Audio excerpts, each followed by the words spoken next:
from the local station. This is Weather Authority Weekday. Well, happy Thursday morning, and I am meteorologist Michelle McCormick. Good to be with you to talk about all things weather this morning on News4JAX Plus and online with you today. All right, yeah, it's hot, right? We've been talking about the heat, we're talking about the weather and the stormy conditions that we have every day, and that summer-like pattern, it's kind of here. I mean, and it's not going anywhere anytime soon, so hold on. All right, we have some high clouds across the area here at the International Airport. You know, summer, big travel time too. But check out the temperatures already. At 10 o'clock in the morning, we're at 85 degrees at the airport, 87 out at the beaches. We're 80s all around us. Homerville right there at 79, hanging on to those 70s for just a degree longer. But the heat index, this is what the feels like temperature is already this morning. Already feeling close to 100 at the beach. What? Already feeling like 93 at the airport, feeling like 90s, just about everyone. There's even triple digits, feeling like inland Palm Coast right there. So yeah, you're gonna wanna stay hydrated. Wear your light, loose-fitting clothing. If you are susceptible to heat-related illnesses, you wanna stay indoors between the hours of 10 and 4, find some shade, find some air conditioning, and just be mindful of the very hot, sticky weather. All right. Here's the cloud and radar forecast for you today. The sea breeze really kicking in. It's going to keep some of the shower activity offshore for the majority of the day if it can. And then by later on this afternoon, we'll have those pop-up showers. Can't rule out heavy downpours at times and frequent lightning. Mostly, look at that, developing along the I-75 corridor. I remember seeing that yesterday as well. And then as we go through the evening, once the sun sets, a lot of that diurnal heat really does start to dissipate, and that kind of lets those showers kind of die down into the overnight hours into tomorrow. And then we're going to start tomorrow off with some winds coming straight out of the south. That's warm. You know it is coming out of there. But then, again, check out what happens by Friday at 1:45, more showers, and some developing along the coast as well. The sea breeze not as prominent until later on in the day, and it's trying to push those storms back inland. But it's just going to be kind of one of those rinse and repeat kind of days and going into the weekend as well. Here Saturday at noon, high clouds helping just shade us out just a bit. So today, looking for highs in the low 90s, upper 80s along the Golden Isles of southeast Georgia. Temperatures across the northeast Florida beaches staying just below 90 in some areas, but 91 at the beach. And again, we're already feeling like some triple digits, and we're going to see more of that heat index throughout the day as well. 92 is our high for the International Airport today. Could tip a little bit warmer than that. We did hit 94 yesterday. So we will see 94 in Middleburg, 92 Lake Butler, 92 in Gainesville. Now, if you can tell me the difference between a 92-degree day and a 94-degree day, more power to you. But I'll tell you what, if we do hit 90 or above today, that will be the 33rd day in a row that we have temperatures at or above 90 since the beginning of 2025, and that is well above average. By this time, we should be about 14, and typically in an average year, our 90-degree days don't even start till June 11th, which was yesterday. So seeing 32 days so far, and you know, May, we've been talking about it, May was the warmest month, May, ever here in Jacksonville. So a lot of high heat in our area. Are we in a heat wave? I say absolutely.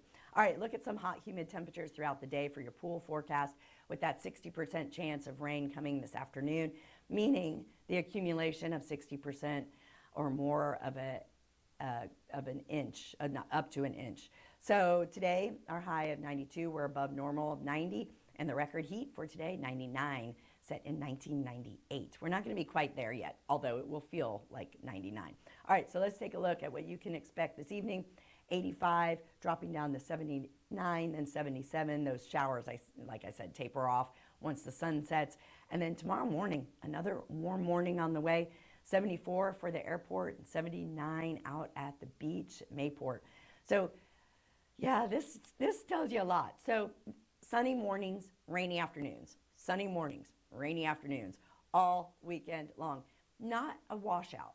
So your afternoon plans should be fine. Your beach plans are likely going to last longer than some of your inland plans. So just keep in mind, when you start to hear thunder, you need to seek shelter. So these heavy downpours, these frequent lightning, we're not looking at severe weather associated with most of this. It's just going to be infrequent but it will be severe. It could be severe in nature with the rumbling and the heavy downpours at times. All right, so that's kind of your expanded forecast for you today. When we come back from a quick break, we're going to talk about the St. John's Ferry. We're going to talk about Country Fest coming to Jacksonville Beach this weekend, and we have a great story for you about manatees. Stick around. All right, welcome back to the Weather Authority Weekday Show. I'm meteorologist Michelle McCormick. And you know, manatees, we love them here, and they are endangered. I mean, they have a rough time sometimes with the boats in the water and stuff, but here is a really great story. Recently, Park Ranger Jeff noticed activity in the Intracoastal Waterway and went to investigate, and this is in Flagler Beach. What he discovered was a manatee mating herd. Check this out. In shallow waters, the mating behavior can be quite dramatic with churning waters and flailing flukes. This is natural behavior, and it's important to keep a safe and respectful distance when you're observing them. If you encounter a manatee mating herd, don't approach them, ever. Don't touch them, of course. Watch from a respectful distance, and know that interfering with a mating herd is considered manatee harassment. I had no idea. It's against the law. So if you witness others touching or otherwise disturbing the mating herd, please call the Florida Fish and Wildlife Conservation Commission Wildlife Alert Hotline at 888-404-FWCC. That's 3922. 888-404-3922. And the manatees, this is so important so that they can keep their population growing in our waterways. So that's awesome. All right.